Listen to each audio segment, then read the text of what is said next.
So இந்த ஒரு கேள்விக்கு கிட்டத்தட்ட 99% மக்கள் தப்பா தான் ஆன்சர் பண்ணுவீங்க. இதுக்கான சரியான ஆன்சர் என்ன? வாங்க அத பார்க்கலாம். ஸோ ஃபர்ஸ்ட் எல்லாருமே என்ன காமன் மிஸ்டேக் பண்ணுவோம்? 6 12ஆம் மாரி இருக்கு. 4 என்னவா மாறும்? இதுதான் கேள்வி. சரியா? 6 என்ன பண்ணா 12ஆ மாறும்? 6 கூட்டுனா 6 பிளஸ் 6 என்னது நமக்கு 12ஆ மாறலாம். அப்ப 4 பிளஸ் 6 என்ன வரணும்? 10 வரணும். ஆனா ஆப்ஷன்ல 10 இல்லையே. சரி. வேற எப்படி யோசிக்கலாம்? 6 இன்டு 2 என்ன வரும் நமக்கு? 12 இருக்கு. சரியா? அப்ப 4 இன்டு 2 என்ன வரும்? 8 வரும். 8 ஆப்ஷன்ல இருக்கா? அதுவும் இல்ல. அப்ப என்ன சார் கான்செப்ட் அப்படின்னு கவனிச்சீங்கன்னா, நல்லா கவனிச்சுக்கோங்க. ஃபர்ஸ்ட் என்ன இருக்கு நமக்கு?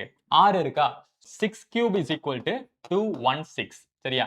216 இருக்கா? இதுல இருக்கக்கூடிய எல்லா டிஜிட்டையும் மல்டிப்ளை பண்ணுங்க. 2 இன்டு 1 இன்டு 6 மல்டிப்ளை பண்ணா 12. அதே மாதிரி இங்க என்ன இருக்கு நமக்கு? 4 இருக்கு. சரியா? 4 கியூப் என்ன வரும் நமக்கு? 64. ஸோ இதுல இருக்கக்கூடிய டிஜிட்டை நான் மல்டிப்ளை பண்ணுங்க. 6 இன்டு 4 என்னப்பா நமக்கு? 24. ஸோ 24 ஆப்ஷன்ல இருக்கா? இருக்கு பாருங்க. ஸோ ஆப்ஷன் பி என்பதே நமக்கு சரியான விடை. இதே மாதிரி உங்களுக்கு இன்னொரு கேள்வி டிஸ்ப்ளே பண்றேன். இந்த கேள்விக்கான ஆன்சர் என்ன அப்படின்னு உங்களுக்கு தெரிஞ்சா அத கமெண்ட்ல பதிவு பண்ணுங்க. இதே போன்ற யூஸ்ஃபுல்லான வீடியோக்கு நம்மளோட சேனலை ஃபாலோ பண்ணிக்கங்க. நன்றி.